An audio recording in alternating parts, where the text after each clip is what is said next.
चलिए आज एक बहुत ही पुरानी लेकिन कमाल की कहानी को समझते हैं। एक ऐसी कहानी जो धोखे और चतुराई के बारे में है और ये सिखाती है कि कैसे तेज दिमाग ने एक बहुत बड़े धोखे का पर्दाफाश कर दिया।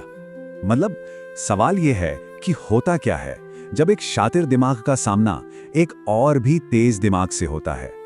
ये कहानी बस इसी की पड़ताल करती है कि कैसे एक बहुत बड़ी साजिश को तोड़ने के लिए सिर्फ होशियारी नहीं बल्कि एक पूरी रणनीति की जरूरत पड़ती है। तो कहानी शुरू होती है एक भेड़िए से। अब ये भेड़िया रोज रोज शिकार करने की मेहनत से ना बिल्कुल तंग आ चुका था।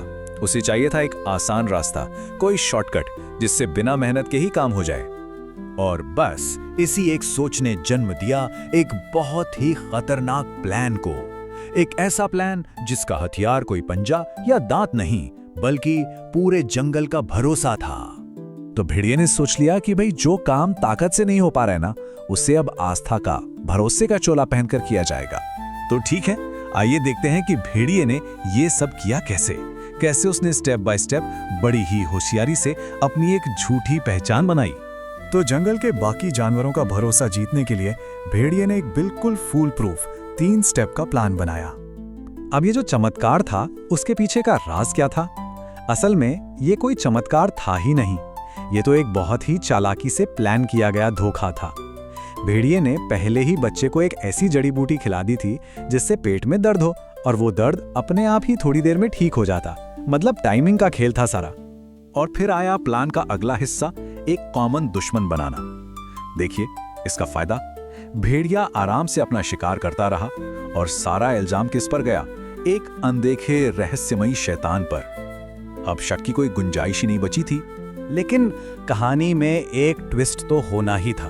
जंगल में सब लोग इस पर आंख बंद करके यकीन नहीं कर रहे थे। एक गधा था जो काफी लॉजिकल था, चीजों को ध्यान से देखता था और उसे ये पूरी कहानी कुछ जम नहीं रही थी। उसका शक किसी अफवाह पर नहीं टिका था, नहीं, उसका शक टिका था बिल्कुल सीधे साधे लॉजिक पर। एक सिंपल सा सवाल था उसके मन में। मतलब भेड़िए के 2 चेहरे थे, दिन में ज्ञानी बाबा, शांति प्रिय शाकाहारी, और रात में वही असली शिकारी।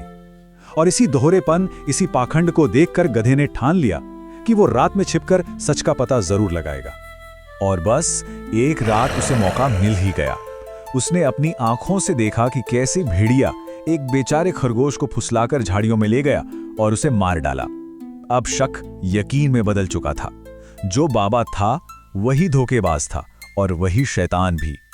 लेकिन देखिए, सच जानना एक बात होती है और उस सच को सबके सामने साबित करना वो बिल्कुल दूसरी। तो अब देखते हैं गधे का वो मास्टर प्लान जिससे इस पूरे फरेब का पर्दाफाश होने वाला था। उसने कोशिश भी की, उसने जाकर सबको बताने की कोशिश की, लेकिन कोई फायदा नहीं हुआ। सब जानवरों पर तो अंधविश्वास का पर्दा पड़ा हुआ था, उन्होंने गधे की बात ही नहीं मानी। तो अब साफ था कि सीधा आरोप लगाने से काम नहीं चलेगा। गधे को कुछ ऐसा सबूत चाहिए था जिसे कोई भी झुठला ना सके। तो इस बार का प्लान सिर्फ इल्जाम लगाने का नहीं था, नहीं, प्लान था एक जाल बिछाने का। एक ऐसा जाल जिसमें भेड़िया खुद फंसे और उसकी असलियत सबके सामने आ जाए। तो जाल बिछाया गया और जैसे ही भेड़िए ने चारे के तौर पर रखे गए हिरण पर हमला किया, जंगल के राजा, शेर, गधा और बाकी जानवर सामने आ गए। भेड़िए ने चालाकी दिखाई, उसने गधे को ही फंसाने की कोशिश की, लेकिन उसका दांव उल्टा पड़ गया और वो रंगे हाथों पकड़ा गया। और इस तरह से इस बड़े धोखे का पर्दाफाश हुआ। जब सच सामने आया तो इस कहानी ने कुछ बहुत ही जरूरी सबक सिखाए जो आज भी उतने ही काम के हैं। देखिए, पहली बात तो ये कि मीठे शब्द और भरोसेमंद दिखने वाला चेहरा खतरनाक इरादों को छिपा सकता है। दूसरी ये कि चमत्कारों और बड़े बड़े दावों पर सवाल उठाना चाहिए, आंख बंद करके मान नहीं लेना चाहिए।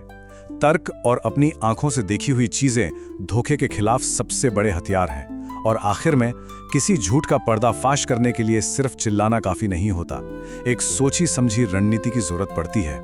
मतलब ये कहानी हमें यही याद दिलाती है कि सोचना, समझना और सवाल करना कितना जरूरी है। तो ये कहानी हमें एक सवाल के साथ छोड़ जाती है। आज के दौर में हमारे आसपास ऐसे भेड़िया बाबा कौन हो सकते हैं? मतलब धोखे के नए नए रूप क्या हो सकते हैं? और उन्हें पहचानने के लिए हमें अपनी सोच को कितना तेज रखने की जरूरत है।